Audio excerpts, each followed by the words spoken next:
welcome to another episode of We're Not Wizards. My name's Richard, and thank you for joining us, because today or this evening or this morning or whenever you happen to be listening is a work in progress. A quick start on the Kickstart, if you may. Now, a quick start on the Kickstart is what happens when we get a creator in who is in the middle of their Kickstarter campaign, and they come here to have a little chat about it. Tell us a little bit more about how the campaign itself. Tell us a little bit about themselves. So joining me today is Adam Rehberg. Hello, Richard.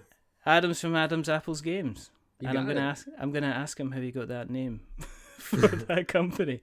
If it took months to think up, or if it just if it was just something that dropped off the top of his tongue. Thank you for coming on. Thank you for having me. I'm so excited to be here. Are you? That's good. So I'm excited as well. I've been on some Haribo. So I've had a couple of green ones and a yellow one and lots of sweets. So I'm sugared up. It doesn't mean about 45 minutes in I'm going to go in a major sugar crash. So you're going to have to take over the rest of the show. I'm prepared. That's good. Remember the iTunes joke. That's all I'll say. Now, you're here to tell us a little bit about Swordcrafters. And Swordcrafters is kind of a rather unusual but very, very interesting game, because it's about taking two-dimensional pieces and making like a three-dimensional sword. And I have never ever seen anything like it in my life. Good. That's what I was hoping for. So that is what we're going to be talking about. For people who haven't listened before, thank you very much for joining us. The reason that we do this is because there's not enough podcasts out there about board games. And the second reason that we do this is you got to see this sword. Because it looks amazing. And I saw this. Because normally it was like, oh yeah, okay, let's see your Kickstarter campaign. Oh, it's roll and move. How interesting. It's like, no, I got a sword. And it's like, I look at this and it looks fantastic. So I had no choice. I had to get Adam on to talk to him about, I have questions, basically. Good. Lots and lots of questions. It's a edgy design, and I apologize, in advance if I use too many puns when I talk, but it's what I like. So, podcast over. Done. Okay. No, but before we talk about the Kickstarter campaign itself, as always, we do like to have a little bit of a chat about your good self. Find out a little bit more about you. As we say, we like to stare at the cut down enemies of the past before looking at the hilt of the present and staring at the edge of the future. Wow. You nailed it. There you go. So, why don't you tell us a little bit about your history, sir? Good sir. How'd you get into the hobby? Yeah, good question. As a youngin', whatever, played board games. The classics though, and went to through the years was always a video gamer. Really transitioned into video gaming maybe for like 20 years.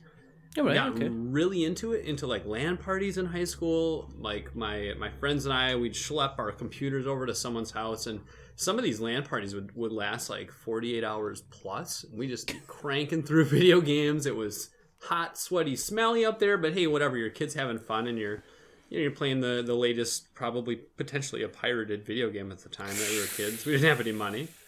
What were you playing?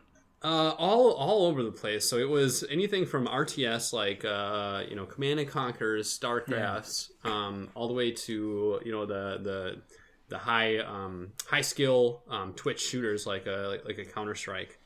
And then we'd go adventuring on Diablo, and it was all over the place. Big war games, Call of Duty. So that is my gaming history. And ironically, I got into board games again when my parents retired, and they brought this game about. They pitched it as a game about farming. All right. I'm like okay. Okay. This I'll is see gonna you, be see you later. Bye. yeah. And so we sit down at the table and we start playing, and sure enough, it's Carcassonne, and Carcassonne to this day is one of my favorite games. Just like, it's so cutthroat, and if you know how to play the game, like, my gosh, it is one of the most competitive games on the market. It's great. Who's better between the two? Who was better between the three of you? Was it yourself? Was it your mother? Was it your father? Well, so I have two brothers as well. So we have a big group. If the whole family's playing, but it's usually the mother. She's top one or two always. Just gotta watch them. They'll be thinking. They'll be thinking. She's maybe not gesticulating as much as everybody else or making noises, but when she lays down those tiles, boom. Well, and it's about, choosing your ally, and then knowing when to, like knowing how to bridge two allies as well, and knowing like kind of when to flip the switch and say, all right, now I'm going to go for those points and cut you out of the game, right? You were really nice to me before, but now it's time to cut you out of the city, my city. Has there been are there any flip the table moments? Any moments that have caused? No, we throw pieces. We don't flip the table. No. There's not been any quiet moments after dinner. No. Well, yeah. Awkward, quiet. Yeah, for sure. Yeah, that is almost standard. I mean, it usually. I mean, we play usually over a beer or two, right? So it's a pretty casual event, and it's not like we're recording scores or anything, but it does get cutthroat and competitive because we played it so many times, and it tends to take a little bit longer because everyone's analyzing all their moves. Yeah. You know how many pieces are in the box, and so you're really, really thinking about what's the best placement based on what pieces are left. Do you have to change your strategy then when you're playing, or do you? The strategy changes the most when you change player counts, in my opinion. Yeah. So yeah, it kind of evolves from like, hey, we're doing like make one ally for cities to something that's a little bit more farm intensive or road or monk intensive or monastery intensive. Yeah. So you got into that. Was that the start of you kind of embracing the cardboard then?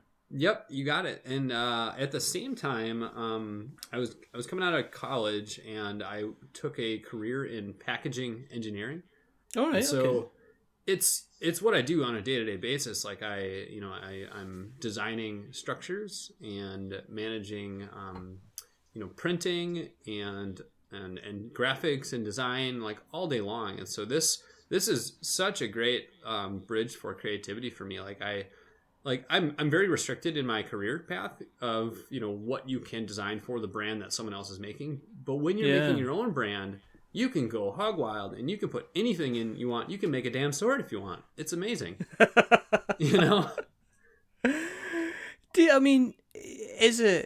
Is the kind of job that you're doing, is there a little bit of a lack of creativity in that? Is there only certain things? Do you get like a branding guideline to say that this must open this way, it must have space for this here, it must have space for the logo here, we double pack this, we triple pack this kind of thing? Yep. I'm a little bit more on the creative side of it still, and so I will bring new ideas, new suggestions to the table, but there are a lot of inputs at play. So a lot of times there is a brand guideline that will say, nope, can't do that. Like, for example, I have a box designed for a watch, and one of the problems with watches is in their like they're like high end retailers, they're in like glass cases, you can see everything. But in the middle to lower end retailers, they're shelved in boxes, and so it's really tough to see the back of the watch. And so I made this box. And it is one of the coolest boxes I've ever made. And it literally has two C's that come apart, are hinged in the center. And so it looks like an X-Wing. It expands and it looks like an X-Wing.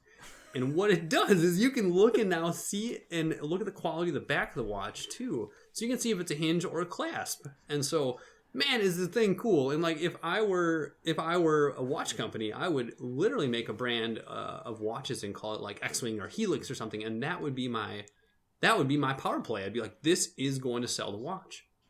When you made the box, Adam, did you fly it around in your hand making X-Wing noises? Yes. And maybe that's why it didn't go over so well. Just like, is that what you're sitting down there and saying, okay, come on, tell us Tell us what you've done for us then, Adam. Tell us why we should use this.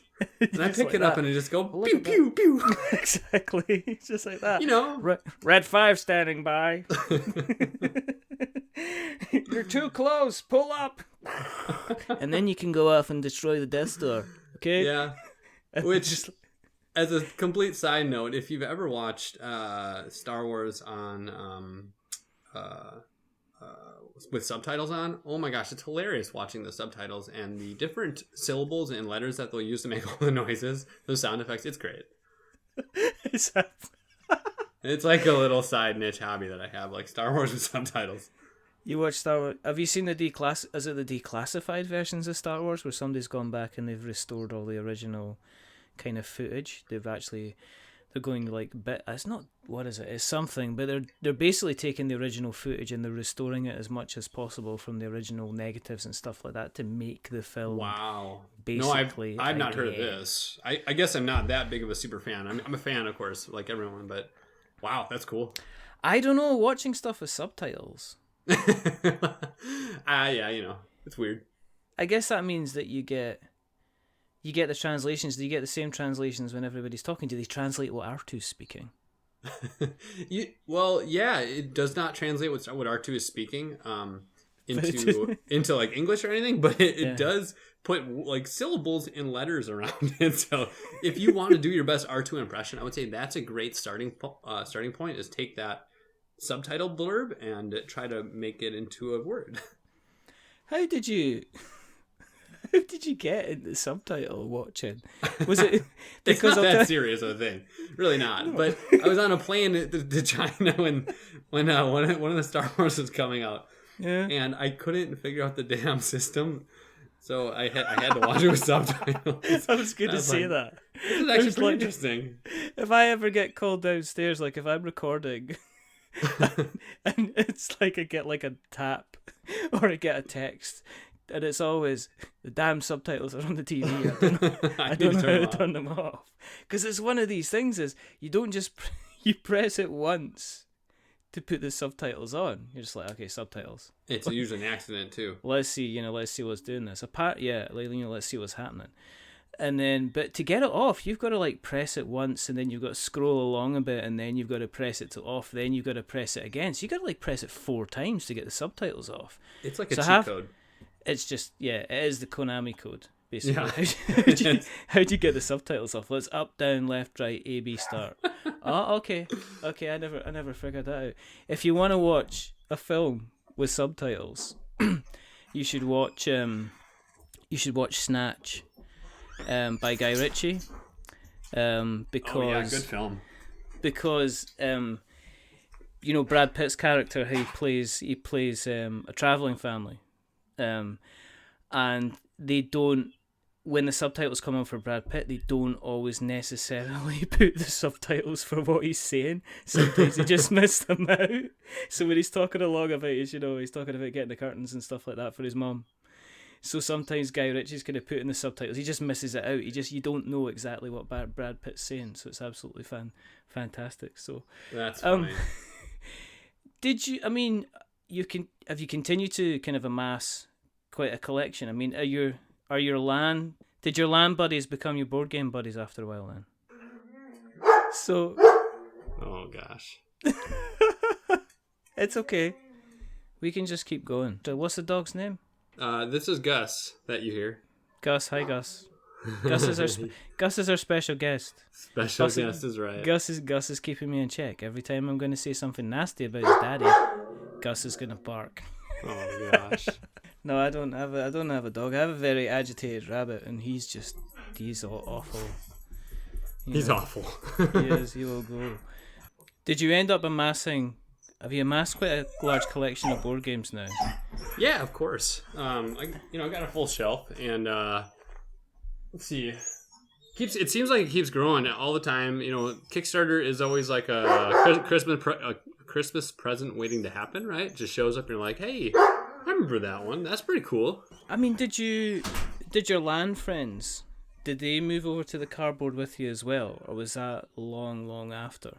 Kind of. It has taken a little bit of a journey to bring them over to cardboard, but they have. And one of the ways that happened was with my first game, Bruin USA. I mean, obviously, like you're getting your friends and family rallied up for this thing, and of course, it's a theme that is very, very, very approachable. So people they're like, hey, yeah, let's try a game about craft beer, and that actually worked out really well. I mean, a lot of my buddies jumped on board really quick with that one. I mean, what kind of games are you playing at the moment? I mean, you've got your own collection that you've got yourself, but what kind of games have kind of caught your eye that have you been playing recently? Onitama is one that has hit the table a lot recently. Tash Kalar recently. So these are a little bit too in like the abstract strategy realm. Yeah, yeah. We hit the table with Quirkle a lot, to be honest, and I don't know why, but that game is great. It's like mass market, right? But it's fantastic. King Domino and Queen Domino as well. Oh, King Domino is magnificent. So good. I'm thinking if I had another child, I would probably name it King Domino, if I'm being honest, because it's such a. I introduced one of my youngest son's friends to King Domino. They're only 5, and introduced them to King Domino over the weekend, and it was magical. Just they were able to pick it up and they were able to have fun, and it's a game that even my wife will play, and she really doesn't like playing kind of board games at all. So I owe a lot to Blue Orange, and if you are listening to this, Blue Orange, and I know you occasionally do listen, I hope you are listening, that we really, really like the game. What's Queen Domino like? I've heard it's much more gamey. It's much more intense, yeah. Much more intense. A lot of stuff going on. It doesn't have the same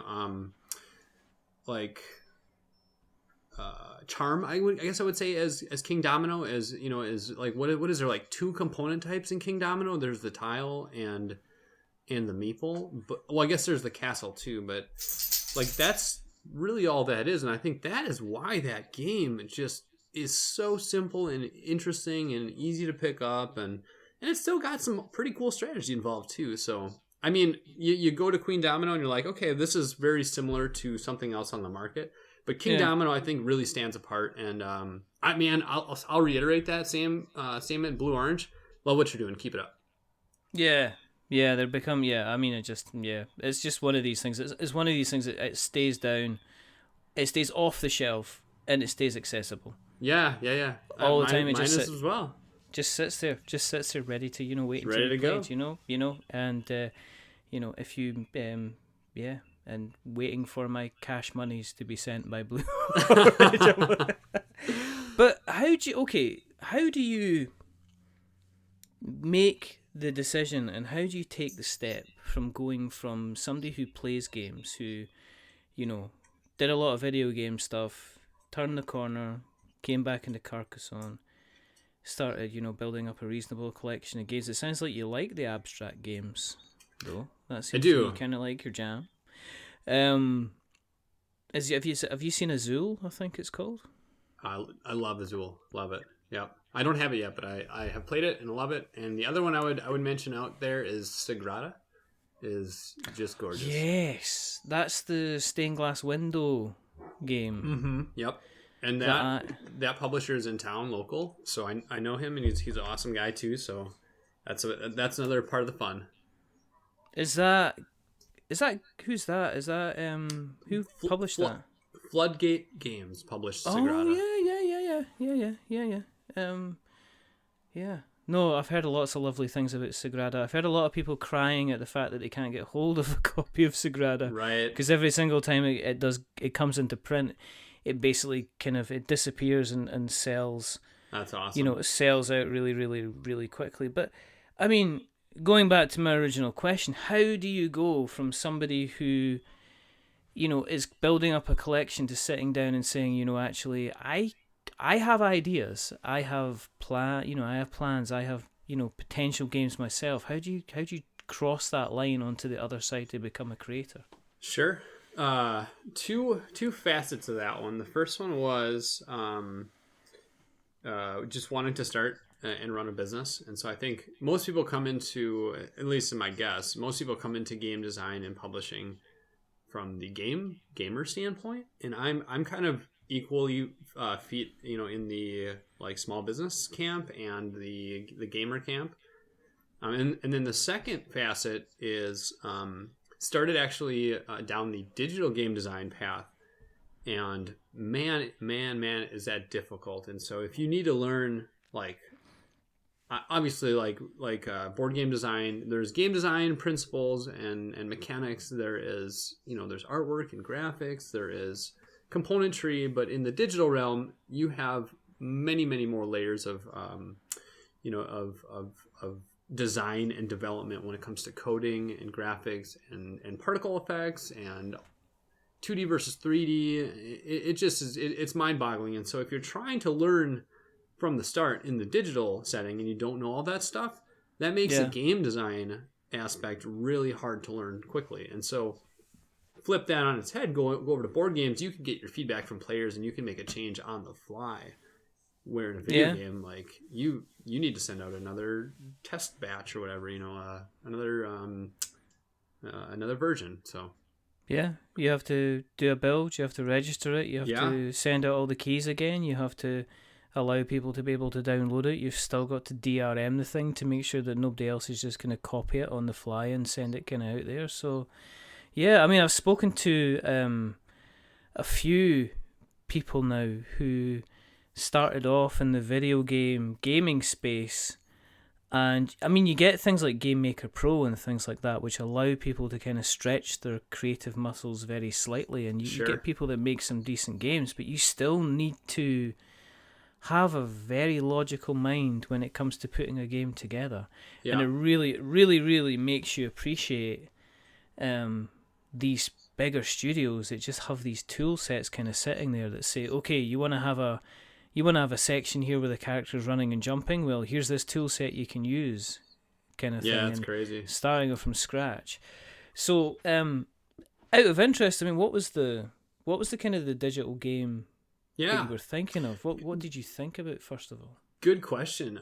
So this was an inspiration based off kind of like my video game roots, thinking back to like RPGs and stuff like that, where or maybe more correctly like JRPGs in the video game realm.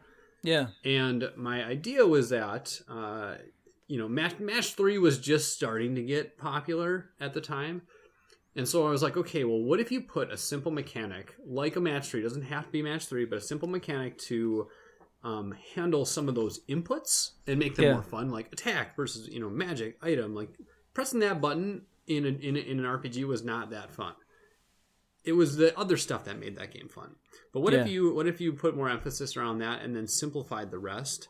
And so the concept was it was a game that I was working on called Boss Fight, and every week a new boss would be released, and you would basically have like a team of fighters trying to take down this boss. And it was a single player game, but there was kind of some fun and interactivity around the actual battle, and a little bit of a puzzly nature to it too. So you had to understand what that enemy was doing differently this week, and be able to react to it and take it down. And so once you took it down, it was done. Like you were done for the week. And so I think that was one of the really unique approaches, was that it was like, it's not a subscription model, but it was like, hey, we're going to space out the content and give you really interesting things to think about over the course, like the longevity of this game, versus, hey, you're done with level 8. We're done with content, or now you have to pay to play or whatever. Okay. I take it, I mean, it sounds like complicated. Did you reach walls with that? Did you reach barriers with that, which made you think this isn't going to work for me, or we're going to have to put this to one side, or was the logic and stuff like that becoming too complicated, or did you get a full build done? I did get a full build done. It just looked like crap. I actually had sent it out to friends and a few family members, and this was like kind of my first time navigating the App Store and iOS developer program, and so I think I still pay like $100 a year to be involved with that, because I still have aspirations and still come back to the digital development at least once a year for a good month or two. Yeah. And I still am passionate about working in Unity, but it takes time, commitment, and a lot of effort. And so especially to get it to look good. Like I got it playable and workable, and it just didn't look good. It's so important, though. I mean, that's half. I mean, even the games that people talk about simple graphics. I mean, I played Abzu over the weekend there, which is like a diving kind of oceanic kind of exploration game, and I won't go any more into it. Okay. But it's stunning. I mean, but it's very, very simple, but at the same time, it's very, very stunning. And you're thinking, well, the technical kind of ingenuity to get that running on the engine that it's running on and make it look and act as beautiful as it is, you know, even the simplest something like that, I couldn't, you know, there's no way I could do something like that. It would, you know, it'd take me a long time. However, on the other side of it, on the flip side of it, you give me, you know, some blank, you know, a blank deck of 30 poker cards and some counters and some dice and, you know, a bit of cardboard I can draw on, and I can put something together that people could play within, you know, half a day or a day, you know, which is, I think that's the big difference. And the fact is as the rules develop, I don't have to go back and tweak the code. Right. I don't have to go back and play the logic. As you say, I've got a Sharpie here. You know, you think that attack does too much damage, I'm just going to change it from a 3 down to a 2. Yep. You know, that kind of thing. That is one of the beauties of board game design, in my opinion. I think the other reason too is the pace of the market with digital games is just it's on fire. It's so fast. It's like people are innovating and coming up with new and interesting concepts, and the potential that you're going to be, you know, a top even like 1,000, you know, app now is just so small, where I feel like in the board game space you still have that potential. That being said, man, that board game space, we're moving fast too, so this hobby is on fire. Yeah, but I mean, at the same time, I mean, there's still the likes for the little engine that could to still be making a massive splash. I mean, there are still every single month there is still one of these games which comes from a relatively unknown developer, or a relatively, you know, first or second time creator that is doing, you know, 5 times its funding goal. It's doing 10 times its funding goal. It does more than that. It reaches kind of 6 figures, and that's kind of what's exciting about the board game space, is that the ideas are still very much kind of grasped. I mean, you will get surefire, very, very well funded campaigns, but it's not unusual for Sagrada was a Kickstarter campaign. You know, could you imagine taking that to kind of retail, sticking in front of a retail chain and saying, okay, it's a game about rolling colored dice and making stained glass windows out of it, and folk would look at you going, sure. Without having that, you know, 3,000 backers on Kickstarter, it's hard to judge the demand of something like that, you know? Yeah, absolutely. So you then went ahead and you started creating games, and the first one you did was Brewing USA? You got it, Brewing USA. So I'm guessing now I'm looking at the picture of the box here, and I'm just looking at the imagery. I'm guessing potentially there might be beer involved. There's beer involved. Yes, you called it. I'm a huge craft beer fan. Craft beer in the U.S. is just going bonkers right now, and it seems like the big cities are, and maybe not even the big cities, some of the small ones too, but like 3, 4, 5, 6 breweries opening up new a year. And what's so interesting about the craft beer scene in the U.S. is it, you know, beer in the U.S. people like, especially internationally, people think typically like, oh, Coors Light, Bud Light, Miller Lite, whatever.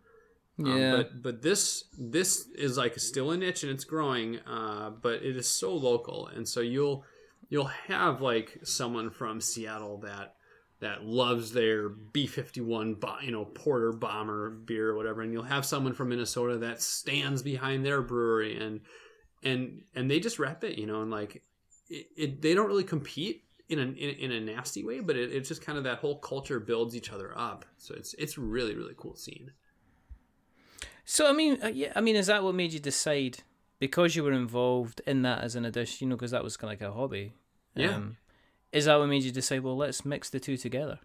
Absolutely. Yeah. I mean, you go to brew pubs and breweries and you see board game shelves on the wall and you're like, okay, we see the Scrabble and like the Jenga there and, Othello and, some of like the kind of like old school classics. Yeah. But I didn't see a lot of the hobby games. And so I kind of had this little like seed in my brain saying like, oh, okay, what if those two, like a brewery and a brew pub is a great place to be hanging out with friends, socializing, and what else is great with that? Board games. What if we introduce that hobby game market into that brew pub brewery scene? And so, that is what I think took Brewin USA to maybe the next level, where if it was just a game about beer, it would have been another game about beer. There's a few of them out there, but this is a game that represents the American craft beer culture and has 79 U.S. craft breweries involved in the game. Yeah, that was all of their logos licensed on the card. I saw that. It's neat. Yeah, it's you get craft beer fans that walk up and the game is bottle caps too, so it gets eye catching. They're like, oh, first off, they go, "Is this Fallout the game?" And I'm like, no. I haven't heard that one before. No, but I appreciate that they like the bottle caps. And then they're like, okay, well, tell me about it. And like somewhere during the explanation, I'll say all these things, right? But like it'll click, and they'll pick up that deck of cards, and they'll be like, are these real breweries? Oh my gosh, and it clicks for them, and they say this is just a cool product with a ton of blood, sweat, and tears poured into it. No, I mean, this isn't just putting down. I mean, this is this would have involved communication and conversations with the actual hundreds brewers of breweries themselves. Were contacted. Yeah. Legal teams were put into effect, and then to kind of give back to that whole community and part of the marketing strategy of it too is every brewery that is involved in Brewin USA got a copy of the game, and I asked them if they didn't have a board game shelf in their brewery to start one and put some of the classics, but also Brewin USA on it too. So I think it's just it's a cool way to start to merge beer and board games.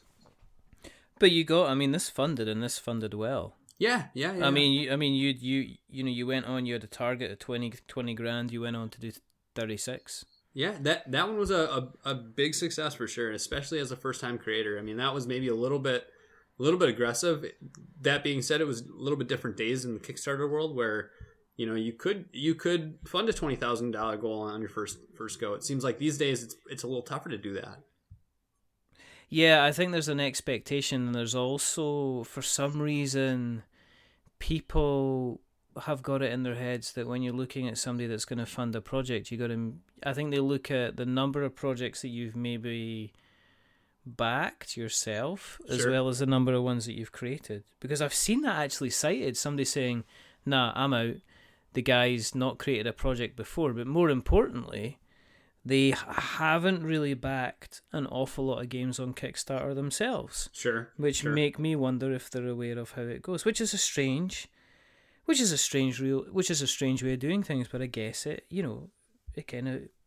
guess you've got to, if all you can do is judge a Kickstarter campaign by the marketing blurb, every single game would get funded.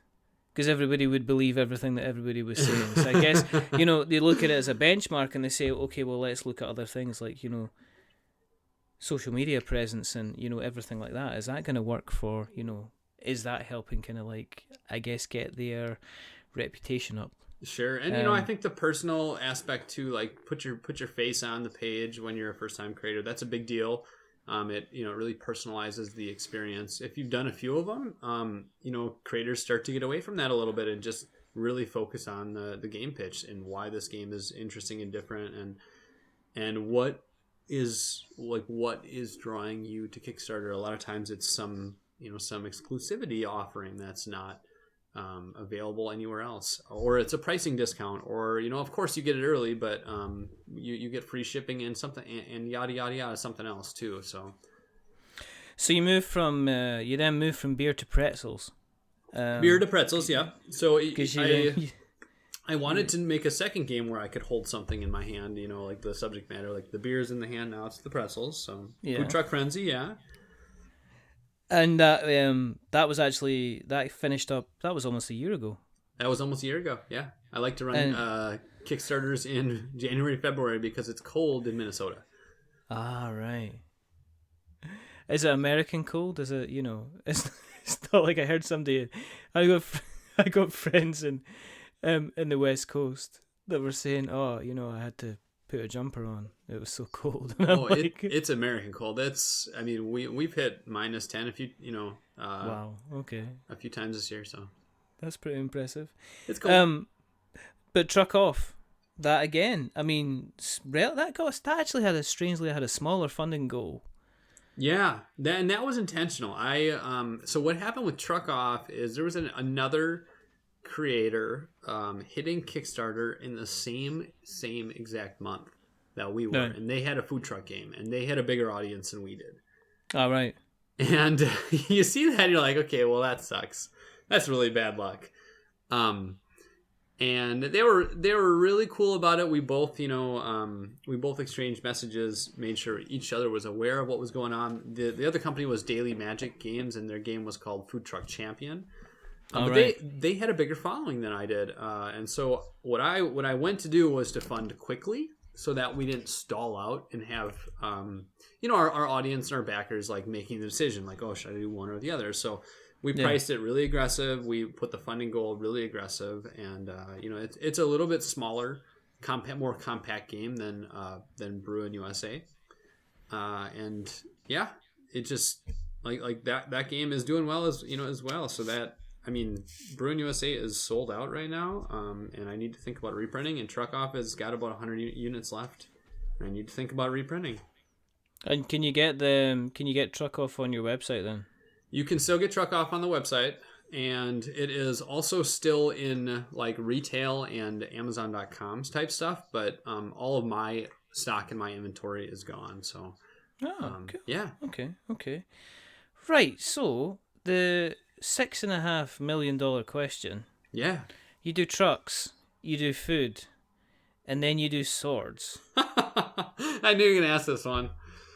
Why? Well, I mean, I want to just as a quick aside. Okay, the Adams Apples games kind of make sense because apples, cider, food truck, apples. Could fit in apple pie. I mean, was the name of the kind of the company, was that something that you just kind of went, oh, there you go, that's it, done?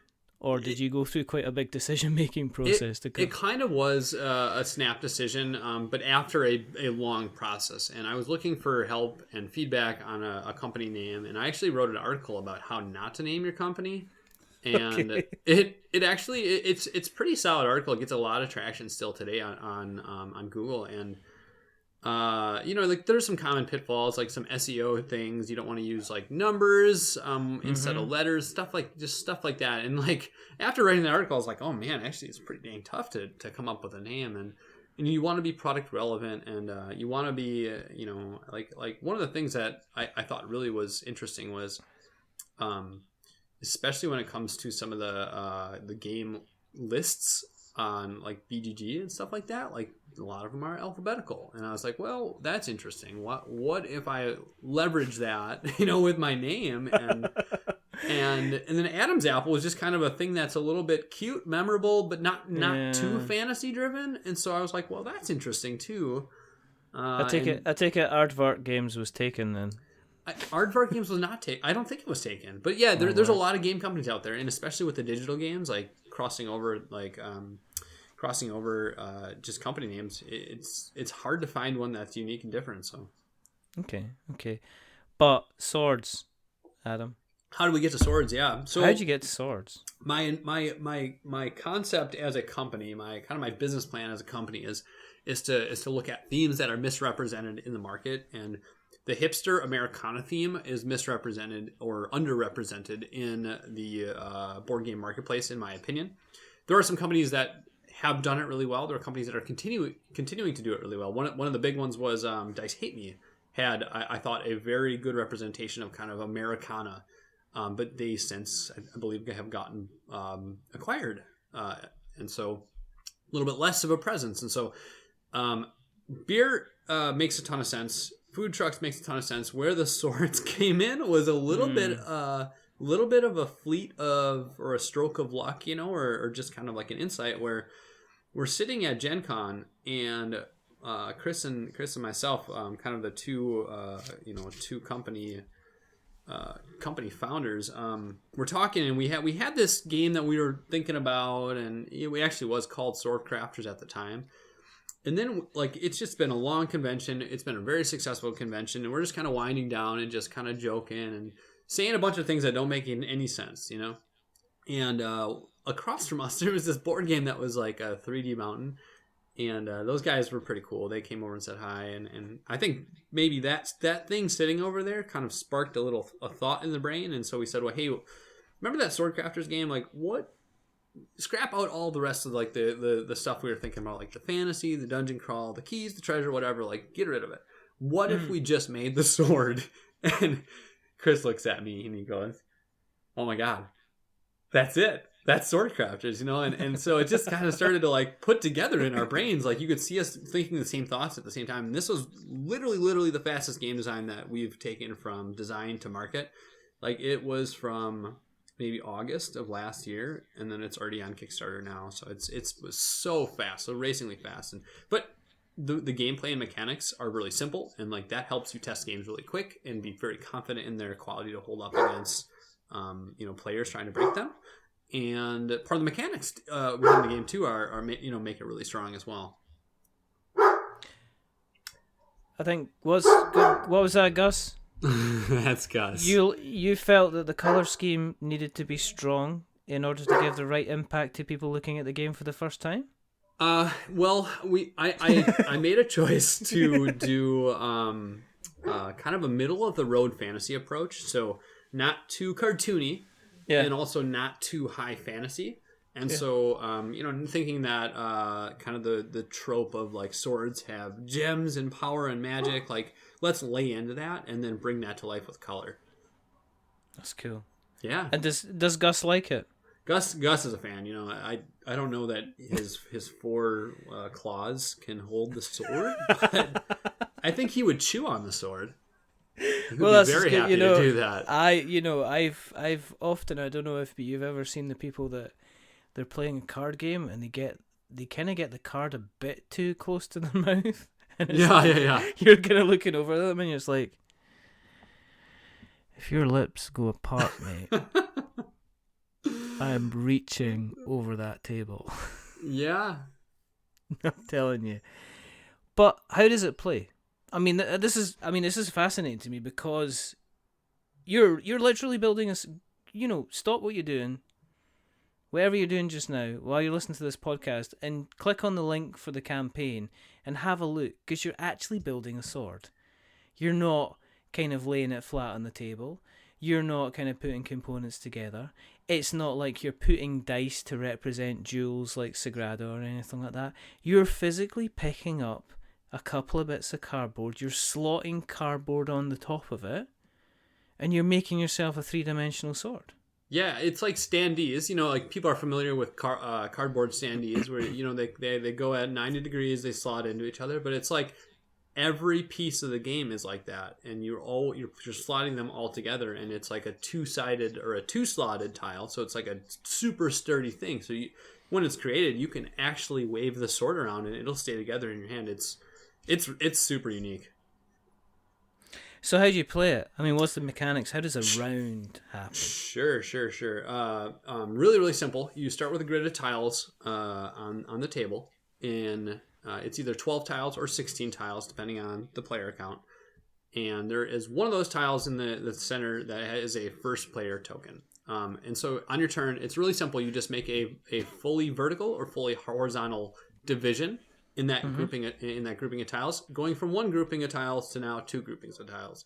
Each player does that clockwise. Mm-hmm. When it gets back to the first player, then they're picking from one of the groupings that has been cut apart on the table. And so they're like, okay, well, there's 4 tiles here with the color of gems that I need, but maybe there's 6 tiles here, with the first player token and less good gems based on my scoring needs. And so it's a little bit of a set collection, and you're choosing based on turn order and based on what groupings are available. Mm-hmm. And then when you pick your groupings, you craft them into your sword. Once you craft tiles into your sword, it is final. You cannot rearrange them. So the order that you acquire them is very important. And one of the most interesting things about this game is when you craft these tiles into your sword, the first 2 go in parallel. The second 2 go in perpendicular. The next 2 go in parallel. So they alternate orientations. And so when you're trying to link up like the same color gems on one side of your sword, you need to think about the pattern building aspect and the 3D aspect of this. Now, why do we care, right? Like how do you win? So there's 3 ways that you're going to score points in this game. The first one is the longest sword gets 10 points, right? Yeah. Obviously. The second one is the quality of the sword. It's 5 points per quality. So the way that you measure quality is you look at all 4 sides of your sword, and you look at the largest number of gems that are matching and adjacent. So if you have 3 green gems matching and adjacent, your quality would be 3. That's 15 points. If you look at the other side of your sword and you have 3 yellow gems that are matching, your quality is still 3, and that is still only 15 points total. If you have the next side that is 4 gems matching, like 4 reds, let's say, your quality is actually 4, and so you wouldn't count the 15, you go right up to 20 then. So you count one side only. Oh, right. Yeah, so it's really simple, but that keeps your puzzle going the entire game, because you're constantly thinking, okay, I'm trying to go for green on this side. How do I continue to get green and put it in this location? The third way that you score is called Sword Magic, and it is just a combination of 2 gem types. So let's say green and yellow. The person with the most green and yellow would get 9 points. The person with the second most would get 6 points. The person with the third most would get 3 points. So there's multiple ways that people can win. So that means that you've got some kind of strategy. Oh, yeah. Which allows different kind of play styles as well, which I think is really important.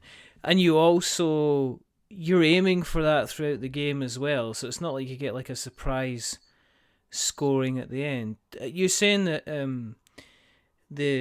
some of the scoring is based on combinations of gems. So is that part of the scoring? Is that decided, or is that random? It's random but decided at the beginning of the game. Everyone knows what gems you're going for, and so it sets up like a competitive level based on the gems. So you'll see this grid and you'll be like, okay, the black gems are worth the most this game. And then maybe the red gems are like the second most worthy. And then there's 2 or 3 gem types that are the same. And maybe one is like not worth anything. So then you're going to factor that in your decisions. You're like, okay, well, if I want to go for the highest value sword magic, that's great. But that's also going to be the most competitive gem that everyone wants. So if you try to build that into your quality chains, it's going to be darn tough to do that. So in terms of when you've been putting this together and when you've been playtesting it, what's the reaction been like in playtesting it? I guess it's been very tactile. People have wanted to get their hands on the game as quickly as possible. Do you playtest it almost by getting them to build the sword kind of first of all, and then stripping it down and actually playing the game properly? Or I have found that coming to the table with a built sword and kind of just walking someone through the sword, and so length, quality, and magic, and then just instantly jumping into playing. And people are competitive the first time around. The game is, you kind of can't play it wrong, but it's still very strategic. Like you're making a cut, and there are very, very few rules in this game, which is great. You can learn it in 3 to 4 minutes and just start playing real fast. And man, you see people's eyes light up when they start to find out and start to figure out that pattern building of like things start to alternate. And if I see a big grouping of like 4 green tiles in a row, that's really good to get a bunch of greens, but that's going to be actually 0 quality. Like none of those are going to match up because the way that they go into the sword, it's 4 tiles per level. So you actually need to go, if you want quality, you need to get 1 green this time and a green, over the next course of the next 4 tiles. Has anybody sat there and made lightsaber sounds while they've been using the sword? We've had a few people ask when I will get the Star Wars license and do say lightsaber crafters. We've also had a few people ask when I'm going to come out with a metal deluxe version, and I say, well, sounds very dangerous. Why do you want to do that? Are the components just now, are they cardboard? I mean, what are they made of? I mean, Yep. Obviously durability is something that people will be asking about. Is this game going to last after so many kind of slotting together kind of games? Durability is definitely the biggest concern and risk of this game, but it's cardboard, and it is in ultra thick, like 3mm cardboard, so almost as thick as those King Dominoes tiles. So it's really sturdy, and that's going to come in the base game. Like, that's not a stretch goal or anything like that. We know that to make this game perform over the course of the life of the game, let's say 30 plus plays. I don't know if I've played more than 10 games in my collection more than 30 times, but like, throw out a number, and that is kind of the target of how many times we need this game to last to be a success. Yeah. If it lasts more than that, we did our job, and just being aware that, in the expectation that this is a different style of game, and that your pieces are going to take a little bit of wear and tear as you play. Yeah. I mean, it is really, as I said at the beginning, I've not seen kind of any other kind of game kind of like that. I mean, have you got ideas for expansions? I mean, this is something that would potentially support expansions and stuff like that as well, it looks like. There's actually an expansion available day one on the Kickstarter page. In the expansion, so the base game is wonderful. It's beautiful. It is simple. It is elegant, and I don't even think I need to sell it, but it's cool. It works with an awesome, like a really wide audience, like all the way down to age 6.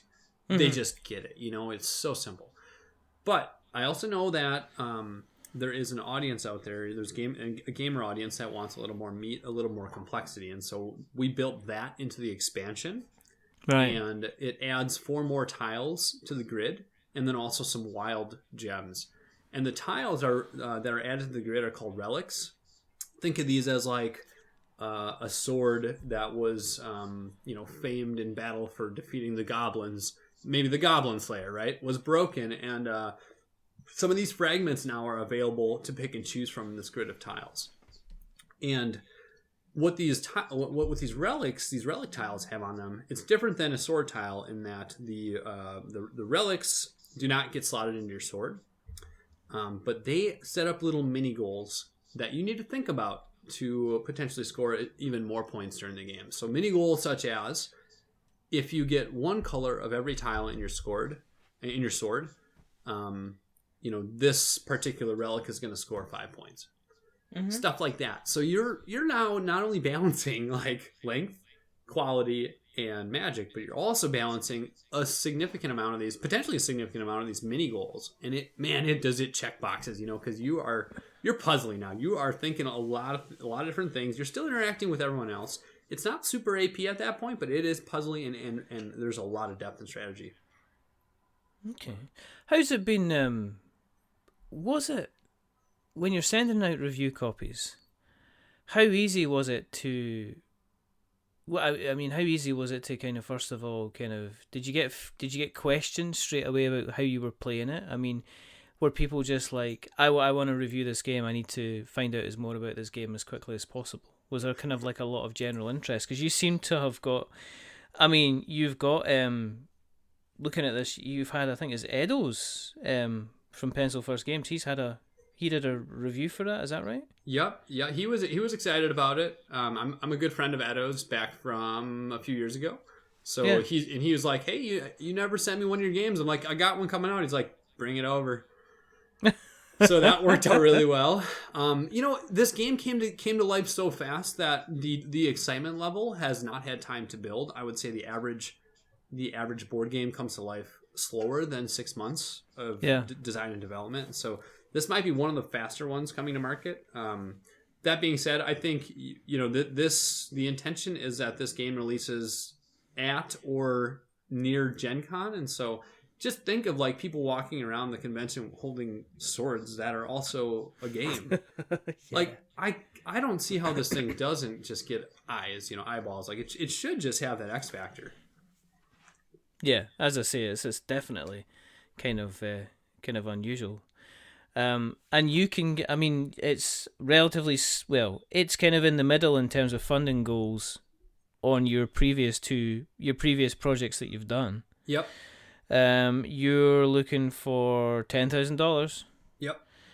And you're over 60% of the way now, but you still got a good 26 days to go. So this is, Yeah, and I think the press has just started to, hear about this one, right? So to be honest, like putting together a Kickstarter campaign you should have multiple people if you're going to do it. It is a ton of work. I did this one, with support from my co-founder Chris, but a lot of the muscle work came onto my plate. And so not only was I, doing a lot of the graphic design, I have a fantastic artist on the project, but doing a lot of the graphic design. But man, even like prototyping this game was a ton of work. Let me tell you about that for a second. So I ordered copies from one of the local prototype shops called the Game Crafter. They do good work. And instead of ordering them with custom die cuts already made in them at about $175 a pop, because there's a lot of die cuts, and I'm like, well, that ups the risk level of this project significantly, right? A little bit, yeah. Yeah, and so I was like, okay, well, I'm gonna figure out a different way. So I figured out that if I ordered, their standard square tile, and if I ordered a bit for my rotary tool, my Dremel, I was able to make those slots myself. So all these games are like built in my basement. It takes about 2.5 hours to make a full set for a game, and I even 3D printed a jig so I can do it pretty consistently. Where that Dremel like cuts down a straight line pretty well. You still got all your fingers? The Dremel blades have broken a few times and have flown across the room. But yeah, I have all my fingers, and I wear safety goggles and all that. Still got both eyes. I don't actually look like somebody that really should be carrying a sword about with himself. Yeah, right. Be like, I don't know if I want to buy this game. It's you're missing an eye, sir. Exactly. I swear it wasn't during the gameplay. I promised my mother I would never buy anything from anyone that just had a lack of depth perception. Okay. You're kind of, to get in the door or to get into the forge. Yeah. It is $29. Yes. And that'll kind of get you through the door. If you want the expanded edition. Yeah. But let me get rid of my chesty cough. You get the expanded edition. You get the wooden forge token, which sounds magnificent. You get a money back guarantee. Oh yeah. Are you like Remington now? Well, I don't know. You like I like to take the risk out of a consumer's perception when it comes to Kickstarter. And the reality is like I have not advertised money back guarantees on my past 2 Kickstarters. Gus will confirm that. Is he the guy that stands around? He's the commercial and financial director in the business. He's like, you watch what you're saying here, Adam. We've talked about this before. The reality is if and it happened for maybe 1 or 2 backers, and they just said, hey, I can't afford the Kickstarter right now. My credit card did get charged. Do you mind me sending the money back and taking me off the fulfillment? I was like, yeah, totally, that's fine. So it like, you just want to be a good businessman, right? So I think just being flexible is fine.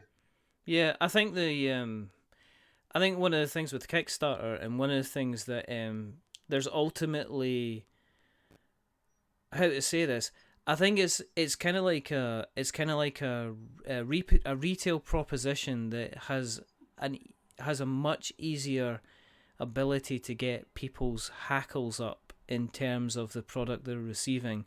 As soon as there's a slight kind of glitch in the system or a slight road bump or something like that, sure. There are some people that totally just, they're flipping tables left, right, and center, and I think that's because Kickstarter are quite clear to say, oh well, this isn't there's no guarantee you're gonna get it. This it's a reward for kind of making the project kind of come to life. So I think Yeah, I mean, when you're offering things like that, that's that's good. As I say, it is kind of that's what let's face it, that's what a normal business would probably do. Yeah, I It's mean, if to you buy say, something from a business, like, Yeah. hey, if you didn't like it, like, you can return it. That's fine. Yeah, exactly. That's it.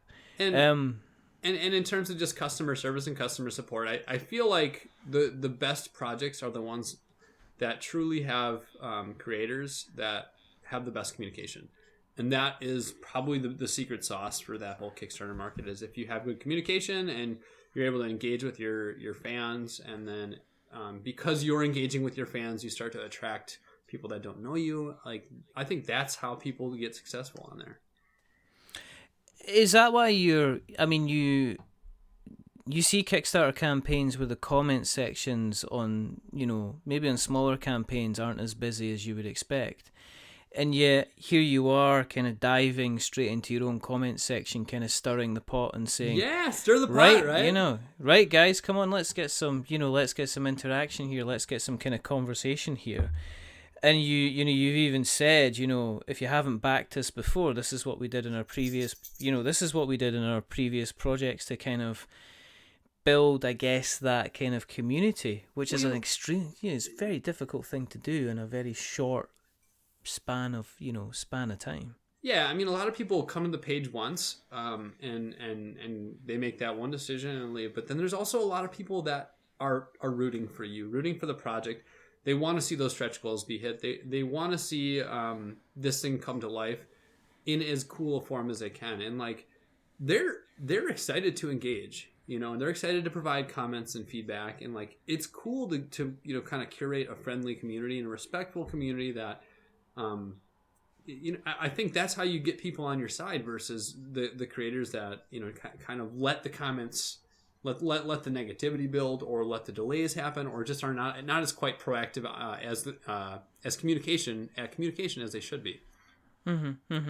So I take it you've got the fulfillment and the manufacturing and everything kind of planned out. You sound like you've kind of leaving nothing to chance. Oh yeah. Yeah, you really need to. I mean, like, I read someone's post on Facebook today. They're like, if you're going to go to Kickstarter, you probably should write a business plan. I don't know if you need to go that far, but you really need to have every single financial detail ironed out. Down to even the possibilities of it blowing up and getting huge, all the way down to what if it doesn't, or what if it funds by $1, and are we prepared to take that? Level of success as well, because a lot of people will lower their funding goal to create a better perception that the project is going to fund. No, yeah, I've seen that. And some people will actually, if their first attempt wasn't successful, yeah, then that's what they'll look at doing. They'll look at there's the psychology of, they say, funding within the first 5 days, and if you can get your project kind of funded within a certain period of time, then that helps. If people feel that they're joining after a certain period of time, that all they're doing is they're contributing towards stretch goals. Right. Which I can see, I can see the attraction in kind of, I can see the attraction in kind of doing that. And I have seen, there has been a couple of, Leviathan with Greg from Pascal Games.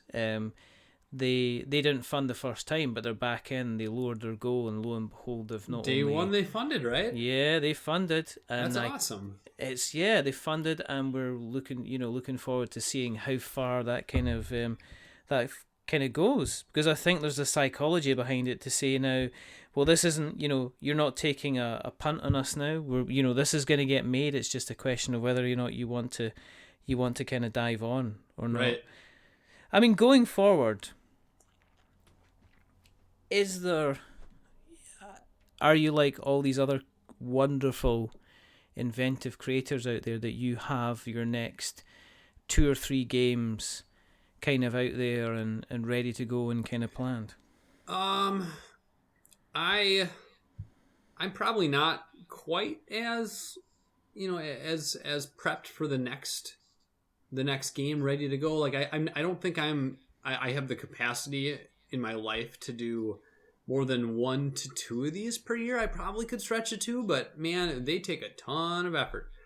And but yeah, there are games in the hopper for sure. I think if Swordcrafters takes off in a bigger form, then I will probably look at that whole crafting idea and say, what else can I bring into that world? Because I think it's a brand that could really grow fast, like a Minecraft, where you like all of a sudden that game was everywhere, and you can do anything in that game, but it's so positive, and you're building, and people make artwork from it, and like I think this ticks a lot of those same boxes as like a Minecraft does. Where's your Apple game at, Adam? I don't have an Apple game. I should though. Wow. Maybe maybe orchard farming. Let's make orchard farming. I could see that. Apples, cider production. I could see that. There is another beer game in the works right now. It's called Brewin USA Taproom Takeover. It is a lighter weight game that is meant for, or like a better intended for taproom or pub play. So it kind of is like a Splendor style flow to the game where everyone takes a turn, and like that turn is your turn, and there's no phases or anything like that. You just go around and around and around until the game's done. So it's very simple to learn, but it has a little bit of a dice drafting element into it, and it's neat. So that's probably the next one on the docket for me. I want an Apple game, Adam. I want an Apple orchard. I think that would probably do well. And you've got the choice. You can either spend your turn putting together the cider, which takes longer to do, but ultimately gives you more victory points, or you can sell the apples to the local supermarket or fruit grocers person. That's a cool idea. Or you can go into apple pie production, which allows you to produce different kind of apple pies. And the idea is that you go through a planting season, you go through a kind of a planning season, and then you go through kind of like a fruition season, and depending on where things go, that's what your victory points are later on. There you go. I would play that game. Apple Orchard games. Do you know what I mean? Yeah, I'd play that game. I think that it sounds like it would hit some of the same like interest points as like a viticulture did when that came out. Right? Yeah, that's cool. I'm thinking. That's what I'm thinking. Off the cuff. I like it. Hey, ideas. You want to co-develop that one? I'm in. Let's do it. Okay. Let's make it happen. Me and John Clare, we're doing Squirrel Valley. He doesn't know that. Surprise. But yeah, no, he said he was meant to be developing it when he was on the show, and I was like, and he hadn't forgotten about it. That was the scary thing, because I didn't know whether to build up. And he says, "Oh yeah, I'm going to be doing Squirrel Valley." I was like, "That's my idea. You're not allowed to take my idea." So Apple Orchard awesome. From Adam's Apple Game. We're going to be looking out for that. It's going to be coming to you February 2020. Right? It's a cool We're Not. It's a We're Not Wizards production. That might as well. It's going to be a bumper year. You got my mind racing now. That's cool. Listen, thank you for coming on. Absolutely, this is great. It's always I mean, I'm not just.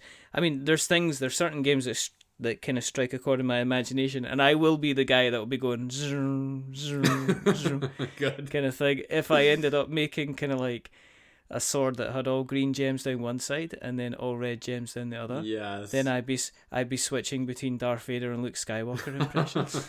Left hand, right hand. Exactly. Oh yeah, Princess Bride. Yeah. Oh wow, yeah, that's so good. Yeah, I was talking about that not too long ago actually, on the episode that was released last couple of days. So that's interesting. No, I mean, I wish you best of luck with the campaign. I think that I'm gonna go out on a limb here and potentially guess that the funding's gonna happen. I think so. Yeah. Yeah, just a slight kind of uneducated guess. It's off to a good start. Yeah. It is, and what we will do, as always, is. We'll make sure the link to the campaign is going to be in the show notes. But where can people find you on the internet webs? Sure. AdamsAppleGames.com. We're on Facebook at Adams Apple Games, and at Twitter, Adams Apple Games as well. Cool.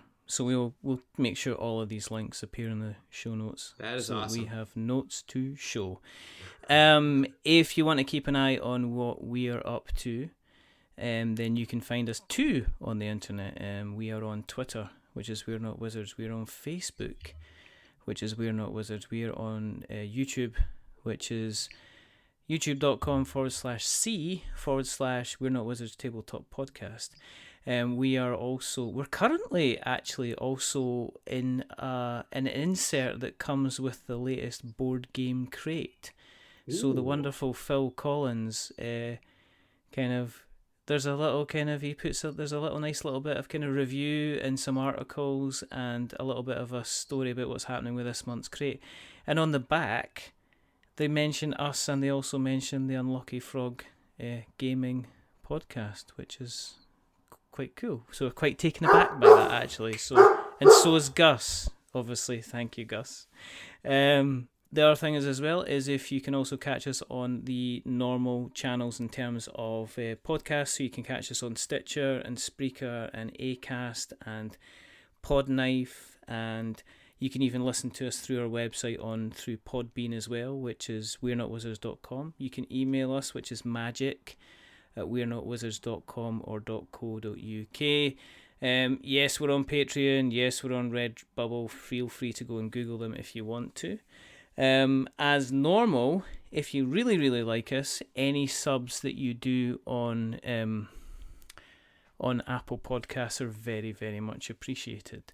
And as we say, as normal, if you are going to drop us a rating or even a review, remember, don't give us a 10 because it'll make us big-headed, and don't give us a 1 because it'll make us cry, and I'm not a very nice-looking crier. Give us a 5 because it's average, and we're just a little bit average. I will do that.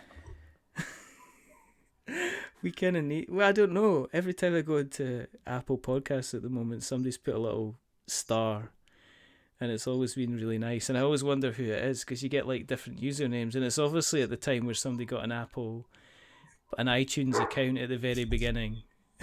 And then through the silly use, do you know what I mean? So they're kind of like, they're kind of like Dragon Destroyer 89, and it's like, I don't know who you are. Please tell us who you are, kind of thing. But that's funny. It's all the ratings and reviews are much appreciated. But again, thank you so much, Adam, for coming on. Really, really appreciate your time. Best of luck with the campaign.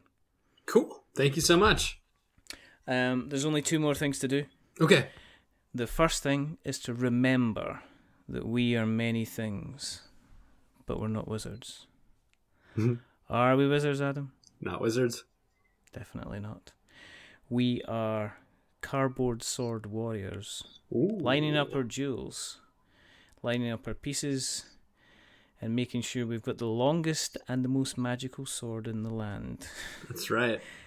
And the second thing is to say goodbye. So it's a goodbye from Adam. Say goodbye, Adam. Goodbye.